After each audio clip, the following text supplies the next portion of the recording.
Okay, let's talk about a showdown, a high-stakes confrontation that pitted an entire U.S. state against the full force of the federal government. The story is all about a crisis that pushed American federalism to its absolute limit. So let's get right into it. So picture this. It's late 2025. The federal government sends a force of 3,000 agents into the Twin Cities for something they're calling Operation Metro Surge. And just to give you some perspective on that number, 3,000 agents, that's basically the size of a U.S. Army brigade, deployed not on some foreign battlefield, but right in the heart of a major American city. And right away, the political lines were drawn in the sand. Minnesota's governor, Tim Walz, he did not pull any punches. He wasn't buying that this was just standard procedure. For him and other state officials, this felt like a politically motivated attack on a state that didn't vote the way the administration wanted. As he put it, this was retribution, not law enforcement. They felt like they were being punished. So how did things get so heated? Let's zoom in on Minneapolis-St. Paul and unpack the official reason the feds gave for this massive show of force. Officially, on paper, the mission was all about investigating a very real $250 million fraud scheme called Feeding Our Future. But for a lot of people on the ground, this looked more like a Trojan horse. A legitimate excuse to flood the city with federal agents for a much bigger, much more aggressive immigration crackdown that seemed to be zeroing in on the state's large Somali American community.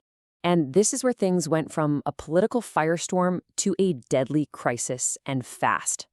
On January 7th, ICE agents shot and killed Renee Good, a U.S. citizen. Just a few days later, the state of Minnesota does something almost unheard of. It sues the federal government. And then, less than 2 weeks after that, another U.S. citizen, an Army vet named Alex Preddy, is killed by federal agents. The whole situation was just spiraling out of control. The killing of Alex Preddy, that was the real turning point. Here you have an ICU nurse, an Army veteran, a licensed gun owner. He was, by many definitions, the good guy with the gun. So when federal agents killed him, it created this break in the political logic for a lot of people. Analysts called it constitutional cognitive dissonance. It completely fractured the typical conservative support for this kind of operation and brought a whole new wave of people into the resistance. And that resistance, well, it was incredibly organized. We're not talking about a few scattered protests here and there.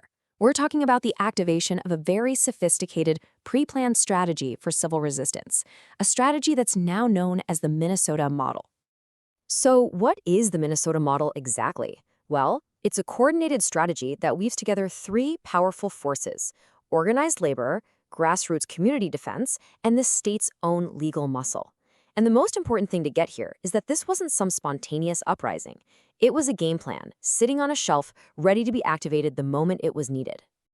To really understand how it all worked, we've got to break the model down into its three core components, or as they call them, its three pillars.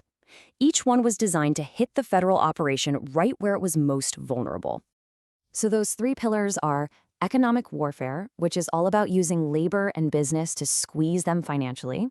Then you have community defense, using citizen surveillance and legal know-how to mess with their raids. And finally, institutional litigation, which is where the state itself jumps into the ring and fights back in court. Let's dig into each one. First step, economic warfare. And this, honestly, might be the most innovative and, frankly, the most powerful part of the entire Minnesota model. They literally turn the state's economy into a weapon of resistance. Just look at the sheer scale of this. On January 23rd, organizers called for a day of truth and freedom. In reality, it was a general strike. Over 700 small businesses just shut their doors.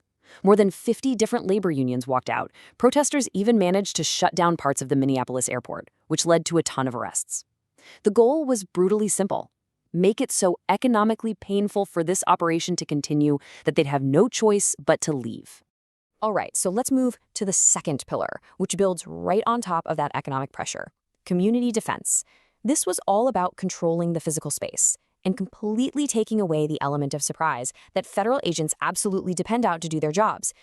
Citizens literally created their own decentralized intelligence network. It was incredible. Using encrypted apps, they started tracking federal agents just by spotting their rental cars with out-of-state plates.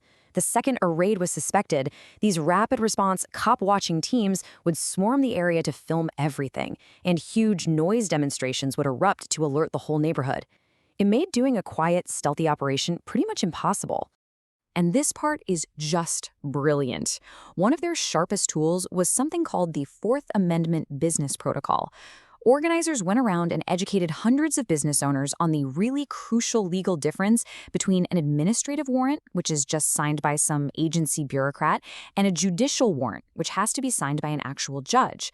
Once they knew that, businesses could legally refuse to let agents into any non-public areas of their property, creating this massive legal firewall against raids.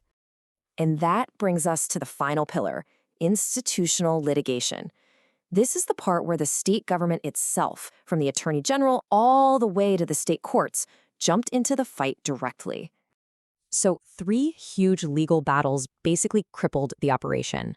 First, the state of Minnesota sued the federal government, arguing the whole surge was unconstitutional because it illegally commandeered state resources. Second, they won a court case that protected the right of citizens to film agents. And third, and this is a big one, a federal judge found ICE had violated nearly 100 separate court orders. That was just a massive blow to their credibility and authority. So you've got all this pressure building from the economy, from the community, from the courts, and it all leads to this one final decisive showdown between the governor of Minnesota and the U.S. Attorney General. The U.S. Attorney General basically tried to cut a deal. They sent a letter offering to end the surge, but there was a catch. Minnesota had to hand over its entire state voter rolls and all its welfare data. Governor Walz's response? It was completely defiant, and he made it very public. He essentially told them to get lost, famously shooting back, "Go ahead and work on the Epstein files." He called their bluff and refused to trade his citizens' private data for their safety. And the gamble worked. The federal government, now facing a completely hostile, unworkable environment, backed down. On February 12th, 2026, Operation Metro Surge was officially over. They packed up and went home. So, the big question, right? Why did this work so well in Minnesota? And is the Minnesota model some kind of blueprint that can be copied and used in other places? Well, a federal surge that was happening at the very same time up in Maine gives us a perfect side-by-side comparison. As you can see here, Maine's response was much more diplomatic, a lot of conversations, but the critical difference was the labor infrastructure. Maine just didn't have Minnesota's high density of powerful, synchronized unions, and the result? In Maine, you got a soft exit. The operation officially ended, but the agents stuck around. In Minnesota, it was a hard exit. The agents were forced out, period. So here's the bottom line. The Minnesota model offers a really powerful toolkit for any state that finds itself in a similar fight. But, and this is a huge but, its success wasn't some happy accident. It was built on years of deep structural preparation, especially in getting all those union contracts synchronized to allow for a legal mass strike. Without that foundation, you just can't easily copy and paste this model somewhere else. Which leaves us with one heck of a question for the future, doesn't it?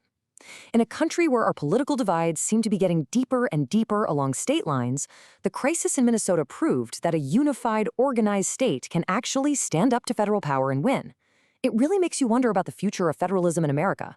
When a state and the federal government truly go head-to-head, who really has the upper hand?